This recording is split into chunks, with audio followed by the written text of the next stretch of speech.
నామానికి స్తోత్రం కలుగునుగాక. మత్తయి సువార్త 2వ అధ్యాయము 2వ వచనం చదువుకుందాం.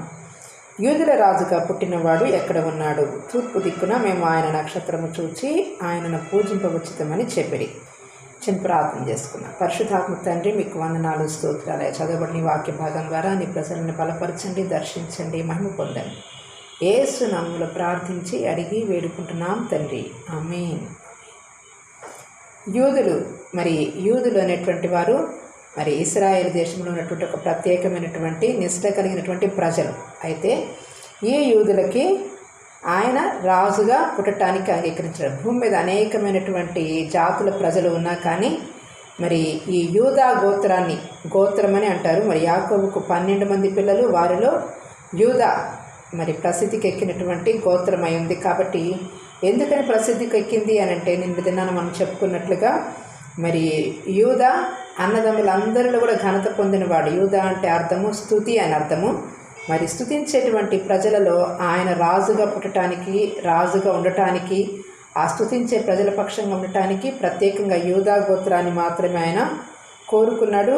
యూదుల రాజుగా పుట్టినవాడు ఎక్కడ ఉన్నాడు? ఈ మాట మనము పై వచనం చూస్తే, హేరోదు దినములయందు వాళ్ళు జ్ఞానులు యెరూషలేమునకు వచ్చి అడుగుతున్నటువంటి ప్రశ్న ఇది. యూదుల రాజు అని అంటే జ్ఞానం కలిగిన వారు యేసుక్రీస్తు ప్రభుని పసిబాలుడిగా చూడలేదు.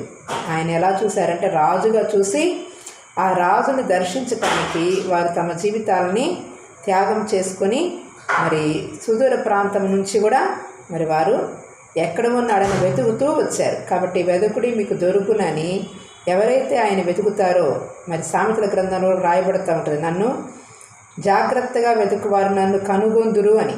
ప్రియులారా, ఆ దినమందు శరీర సంబంధంగా ఈ లోకములో పుట్టినటువంటి పసిబాలుడిగా పుట్టిన యేసు ప్రభుని వెతుక్కుంటూ జ్ఞానులు ఆయన ఎక్కడ ఉన్నాడని వెతుకుతూ కొన్ని వందల కిలోమీటర్ల దూరం ప్రయాణం చేసి వచ్చారు. కాబట్టి శ్రేష్టమైనటువంటి ప్రభు యొక్క దర్శనాన్ని చేసుకోవడానికి. కాబట్టి ఆ దర్శన భాగ్యం అందరికీ దొరకదు, వారికి దొరికింది.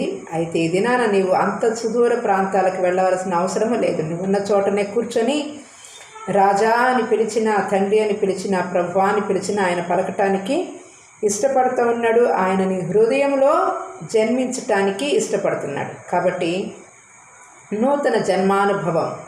ఆ రోజున కన్య మరియ గర్భాన ఆయన పశువుల పాకలో జన్మించాడు. కానీ ఈ రోజున ఆయన నీతి సూర్యుడిగా, అంటే నీ రాజుగా. కాబట్టి ఆయన నీ హృదయంలో రాజాది రాజుగా ఆయన నీ చేత పిలువబడాలని, నీ చేత కొలువబడాలని ఆయన ఆశపడుతూ ఉన్నాడు. కాబట్టి ఆయనతో నీవుంటే చాలు, నీ జీవితం ధన్యమైతే. తూర్పు దిక్కున మేము నక్షత్రము చూచి ఆయనను పూజింప వచ్చితమని చెప్పిరి. కాబట్టి 4 దిక్కులు లేదా కొంతమంది కోరుకున్నట్టుగా అష్టదిక్కులు, అన్ని దిక్కులు వదిలిపెట్టి తూర్పు దిక్కునే ఎందుకు ఆయన ఎంచుకున్నాడు? అంటే తూర్పు దిక్కున పిల్లలు కూడా చదువుకుంటూ ఉంటారు, తూర్పు దిక్కున the sun rises in the east అని. కాబట్టి సూర్యుడు ఉదయించేటువంటి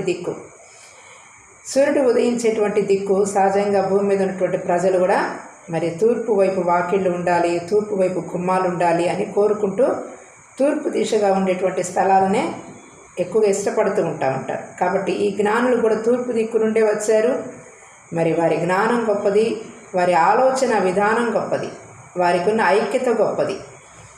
ముగ్గురు కూడా ఒకే మనసు కలిగి వారు యెహోవా దేవుని కొలిచిన వారా అంటే అక్కడ ఏమి వ్రాయబడల. వాళ్ళు జ్ఞానం కలిగిన వారు, శాస్త్రాలు చదివినటువంటి వారు, శాస్త్రాల్లో రక్షకుడు పుడతాడని ఎరిగి వారు తమ జ్ఞానాన్ని సద్వినియోగం చేసుకొని వాళ్ళ జీవితాన్ని పణంగా పెట్టి ప్రయాణించుకుంటూ వచ్చి వారు అనుకున్నది సాధించుకొని మరలా వారి ప్రాంతాలకు తిరిగి వెళ్ళినటువంటి ప్రజలు. కాబట్టి సూర్యుడు తూర్పు దిక్కును ఉదయిస్తాడు, కానీ నీతి సూర్యుడు నీ జీవితంలో, నా జీవితంలో ఉదయించడానికి పరిశుద్ధాత్మ దేవుడు ఆయన అభిషేకాన్ని అంత్యదినాలలో అనేకుల మీద కుమ్మరిస్తూ ఉన్నాడు.